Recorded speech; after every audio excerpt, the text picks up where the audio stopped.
ప్రభువును ప్రియ రక్షకుడైన దేవుని పేరట మీ అందరికీ శుభాభివందనములు తెలియజేసుకుంటున్నాను.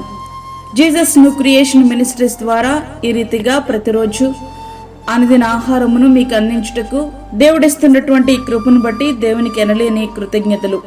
వాక్య ధ్యానంలోనికి మనం వెళ్దాము. 2వ రాజుల గ్రంథము 20వ అధ్యాయము 3వ వచనం. యెహోవా యథార్థ హృదయుడునై సత్యముతో నీ సన్నిధిని నేనెట్లు నడుచుకుంటునో, నీ దృష్టికి అనుకూలముగా సమస్తమును నేనెట్లు జరిగించుతునో కృపతో జ్ఞాపకము చేసుకొనమని హిజ్కియా కన్నీళ్లు విడుచుచు యెహోవాను ప్రార్థించెను. ప్రార్థన ఎంత శక్తివంతమైనదంటే దేవుని ప్రణాళికను సైతం మార్చగలదు. హిజ్కియాకు మరణ శాసనం సిద్ధపరచబడింది. అయితే హిజ్కియా ప్రార్థన దేవుడు తీసుకున్న నిర్ణయాన్ని సైతం మార్చగలిగింది. మరణ శాసనం జీవ శాసనముగా మార్చబడింది. ప్రార్థనకు ఫలితం ఇంకా 15 సంవత్సరములు ఆయుష్ను అతనికి ఇవ్వడం. హిజ్కియా ప్రార్థన దేవుని ఉద్దేశాన్ని మార్చడానికి గల కారణాలేమిటి?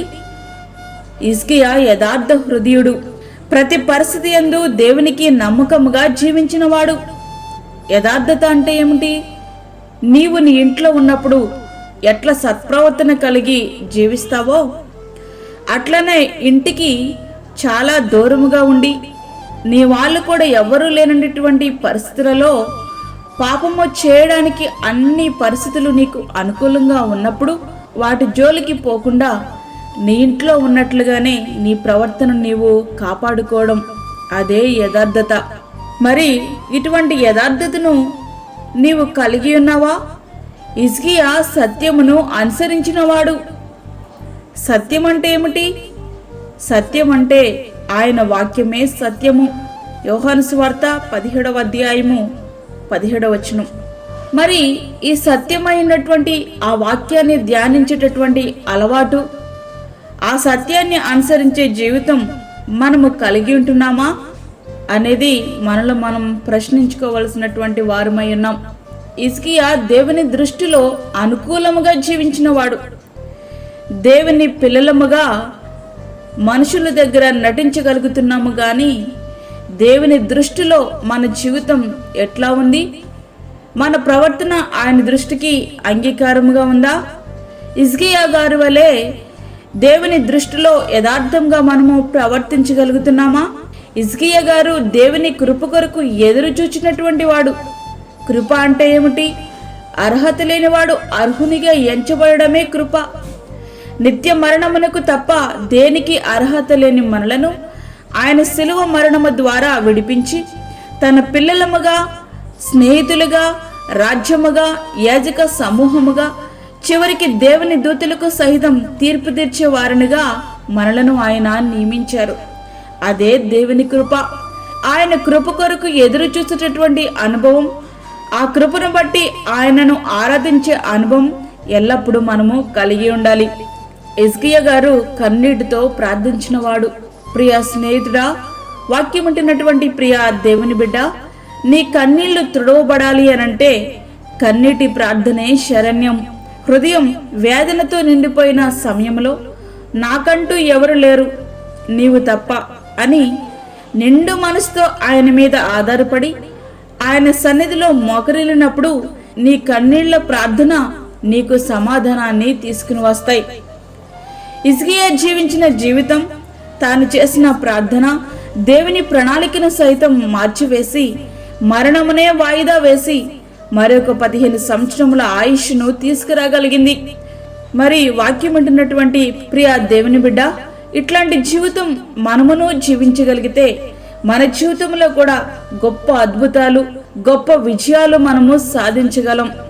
మరి అటువంటి హిజ్కియా గారి వలె దేవునికి అనుకూలమైన జీవితాన్ని జీవిస్తూ కన్నీటి ప్రార్థనతో అనేకమైన విజయాలు చూడడానికి మనము సిద్ధముగా ఉందామా? అట్టి కృపా ధన్యత దేవుడు మనకు అనుగ్రహించునుగాక. ఆమేన్. వాక్యమైన ప్రియ దేవుని బిడ్డలారా, ప్రార్థనలో ఏకీభవించండి. పరిశుద్ధమైన తండ్రి, ప్రేమగల యేసు ప్రభువా, అమూల్యమైన మరొక దినము మా జీవితంలో మీరు అనుగ్రహించారు, నీకు వందనాలు. ఈ దినమంతటి కొరకు మీరు మమ్మల్ని సిద్ధపరచండి ప్రభువా. ప్రతి విధమైన శోధన, కీడు, ప్రమాదము, తెగుల నుండి మీరు మమ్మల్ని కాపాడండి. అదే విధంగా దూరదేశంలో ఉండి ఈ ప్రార్థనలో ఏకీభవిస్తున్న ప్రతి ఒక్క బిడ్డ మీద నీ యొక్క ఆత్మను దించండి. ఎవరైతే ఇంకనూ యథార్థమైన హృదయము కలిగి ఉండలేకపోతున్నారో వారిని మీరు దర్శించండి. హిజ్కియా గారి వలె నీ అందలి భయముతో యథార్థమైన హృదయముతో జీవించే మనసు ప్రతి ఒక్క బిడ్డకు మీరు దయచేయండి. ఈ దినమంతటికి కావలసిన నీ కృప, నీ సన్నిధి, నీ తోడు మాకు సమృద్ధిగా దయచేయండి. బయటకు వెళ్తున్నప్పుడు వస్తున్నప్పుడు నీ కాపుదలు దయచేయండి ప్రభా. అదేవిధంగా గర్భిణీ స్త్రీలను, వృద్ధులను, చంటి బిడ్డలను మీరు జ్ఞాపకం చేసుకునండి. గర్భఫలము లేని బిడ్డలకు గర్భఫలము దయచేయండి. అప్పుల బాధల చేత ప్రభా కన్నీటితో నీ పాదాలు కడుగుతున్న ప్రతి ఒక్క బిడ్డ యొక్క కన్నీరు మీరు తొడవండి నాయన. నీకు స్తోత్రములు.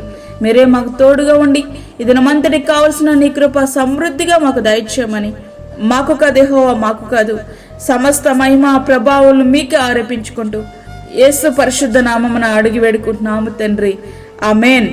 ఈ యొక్క వర్తమానములు ప్రతిదినము పంపించబడతా ఉన్నాయి కాబట్టి ఈ యొక్క వర్తమానములు మీ బంధువులకు, మీ స్నేహితులకు షేర్ చేయండి. దేవుని సేవలో మీరు కూడా పాలిభాగస్తులు కండి. అదేవిధంగా మీ ప్రార్థన అవసరతలు మాకు తెలియచేయండి. మా ఫోన్ నంబర్ 9177377559. దేవుడు మిమ్మును మీ కుటుంబమును దీవించునుగాక. ఆమేన్. దేవుని సేవలో మీ సహోదరి అన్నమణి సాల్మన్.